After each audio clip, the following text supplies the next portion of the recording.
I want her back. I want her.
It's just a little fur.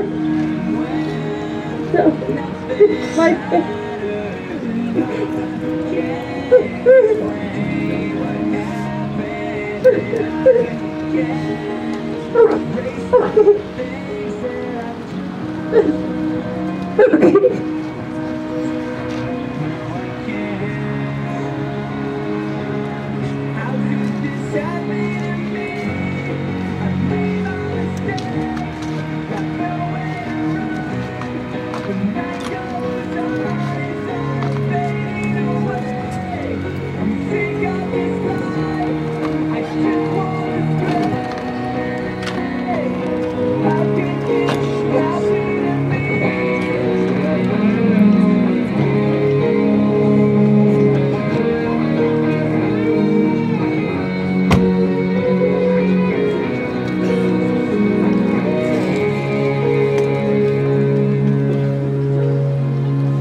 I'm Officer Mike Eaton with the Pekin Police Department, and what you saw here today, unfortunately, is something that we deal with as police officers, as paramedics, as firemen, the coroner's office.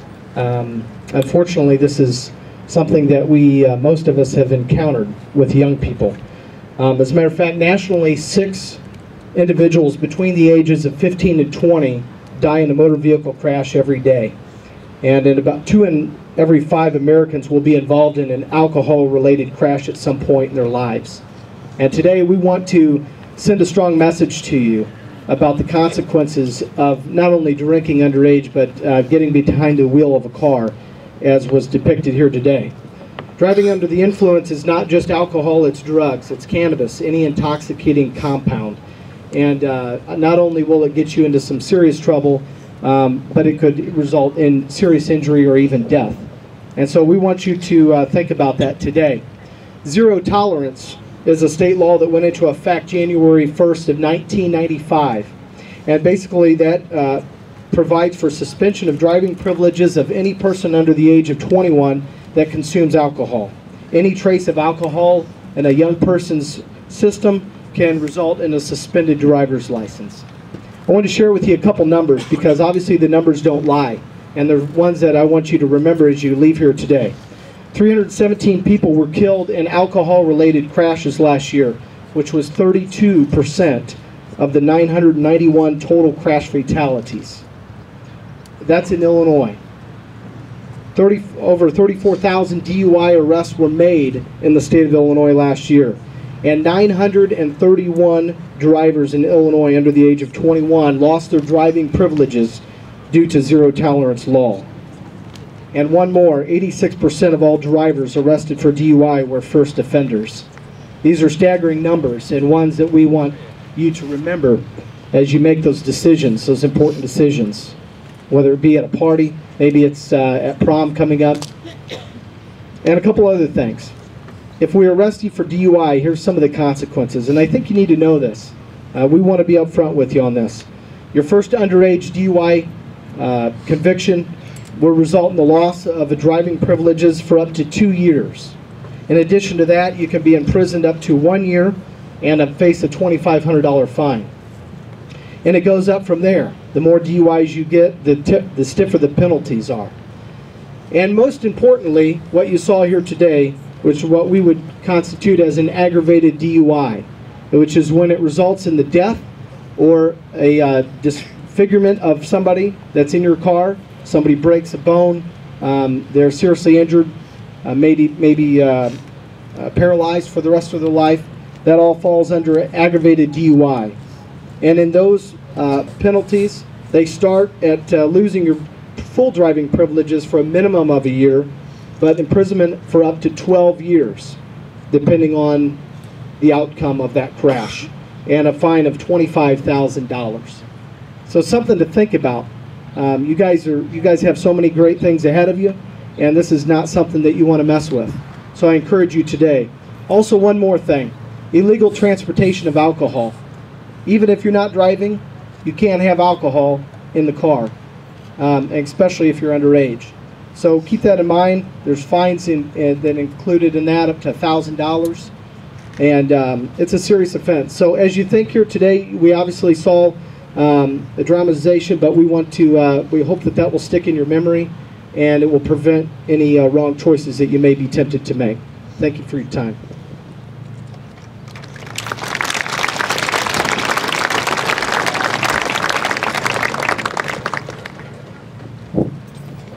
Good afternoon.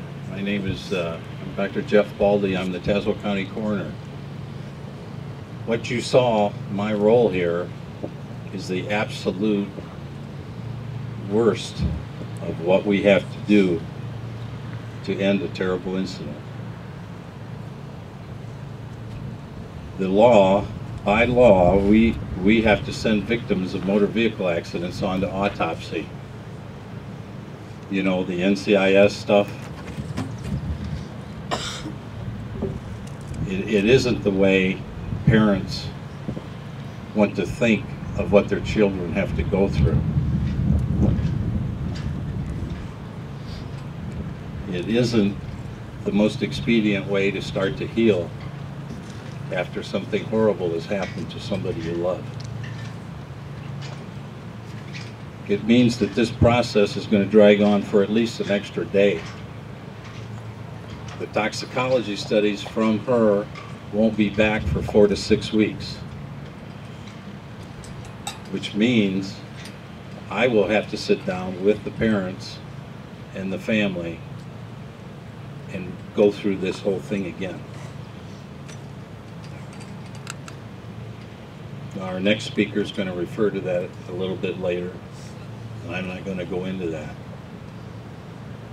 Losing children is an unnatural act. Losing children unnecessarily is an act of horror. So I want to just briefly say a few words to somebody always knows. Somebody sitting here today knows where the gathering is. Somebody sitting here today knows who's not at home somewhere. Somebody sitting here today knows parents that are cooperating and providing.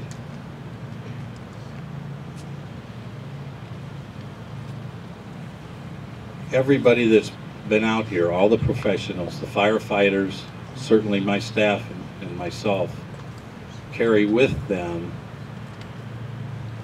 things that will be there a long time, because somebody else always knew something might happen. We're sitting under a gorgeous sky, wonderful temperature, so much excitement about the prom. I need you to look at each other and understand that you're putting each other's lives in each other's hands. That as good as we get, as rapid a response, as good as medicine is, we still can't do it all. So I'm asking you to take care of each other, and hopefully I won't be hugging your parents prom night. Be careful.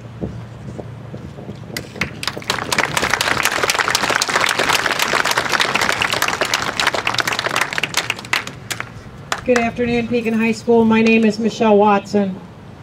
And 9 years ago, on Father's Day, my family lived this nightmare that was portrayed in front of you today. It doesn't get any easier every time I do one of these, but the only way I know how to get to you is to not sugarcoat it. So I'm going to tell you what happened to my 18-year-old son and his two best friends on Father's Day 2006. And just so you understand a little about our family, we were a normal family. Mom and Dad both worked. Both kids were in high school. They both had a job. They both hunted. They both fished. Took hunting trips with their dad 3 times a year. And that all came crashing down on that day, because now we don't feel like we're a family anymore, because we lost a large part of our family. On Saturday, June 17th, 2006, my mother-in-law asked my husband and I to go to a family funeral in Missouri because she had gotten sick and couldn't make the trip. And we thought everything would be okay. We had a son that was 18 and a son that was 21. There was nothing that was going to happen while we were gone. They were good kids. And so we pulled out that morning to drive to Missouri. And our kids' real names are Joshua and Jeremy, but we were terrible parents and nicknamed them Goose and Hoss. There's a reason behind the nicknames. I won't get into that. But Hoss had a girlfriend, and her name was Lacey, and she had a love for horses. And the farmer down the road from us had a horse he wanted to sell. Hoss didn't have the money to pay for it, so he thought he'd just go work for the farmer and he baled hay all day that day. Goose was at a golf outing, charity golf outing in Springfield with 3 of his buddies for a little girl that was stricken with leukemia in our town. They were trying to raise money for her. Hoss got home at about 7 o'clock that night, and we had texted the boys all during the day, and everything seemed to be going smoothly. He got home at 7 o'clock, and he sent out a text message to 40 of his friends that said, "Mama and Papa Watson's gone for the weekend. Party at the Watson house, BYOB. You being juniors and seniors in high school, you're not stupid. Your parents don't think you're stupid, but your parents aren't stupid either." Everybody knows what BYOB stands for. And all of you know what happened after that text went out. All those kids showed up at our house, and they either had alcohol hidden or found somebody to buy it for them, and they had a little drinking party at our house without us knowing it. Around 11 o'clock that night, Goose got home, and he sees all the cars and all the kids and the beer pong table in the garage and kids videotaping kids playing beer pong, and they were just having a good old time. So he walked around and he observed the kids. He took 5 sets of keys and told those 5 kids, you call your parents, you tell them they can either come get you, or you can tell them you're spending the night because you're not leaving here. So those 5 kids spent the night. Approximately a half an hour later, Hoss's 2 best friends. And what you have to keep in mind is these 3 buds started kindergarten together, and they graduated high school. 4 weeks to the day, they all died together. Jake and John showed up at our house, and they had just gotten off work. Goose observed them. They never drank a drop of alcohol at our house. He never saw them touch anything. And at 2:30 that morning, the 3 boys decided they wanted to go to Steak and Shake and get something to eat. Goose never saw Jake and John drink anything, so he allowed his brother to get in that car. That is the last image he's got in his head of his brother, was his brother climbing in the passenger seat of that car and putting his seatbelt on, and that image haunts him every day of his life. The boys drove to Steak and Shake. They ate. I talked to the waitress that waited on them, talked to the 3rd shift manager. Both of them said they were good boys. They didn't do anything wrong. They ordered, they ate, they paid their bill, they left her a hefty tip, and they left. When they pulled out of the Steak and Shake parking lot, they pulled across Court Street and went to Walmart. And on the videotape that I own, shows the car pulling into the parking lot, parking, 2 boys getting out of the car, walking up through the front door, and walking directly to the electronics department, where there was an end cap full of computer keyboard cleaning air. 2 boys picked up a can, walked up to the front registers. They were carded because you have to be 18 to purchase it. They were 18. She sold it to them, put it in a bag, and out the door they went. They got back in the car, and the next thing you see on the video is the car pulling out of the parking lot and leaving the parking lot, and it's just taillights. Then they go down Tower Line Road to the Town Line intersection, which is where the detectives believe 2 of the boys huffed the can of air. Right before the can of air was huffed, there was a massive text message sent out by the driver of the car to about 200 phones that spelled the word huffing, all in capital letters. The car left the intersection. It went 1,782 feet. The driver passed out from huffing. The passenger front tire went off the road, down in the ditch. The car flipped, and when it came down,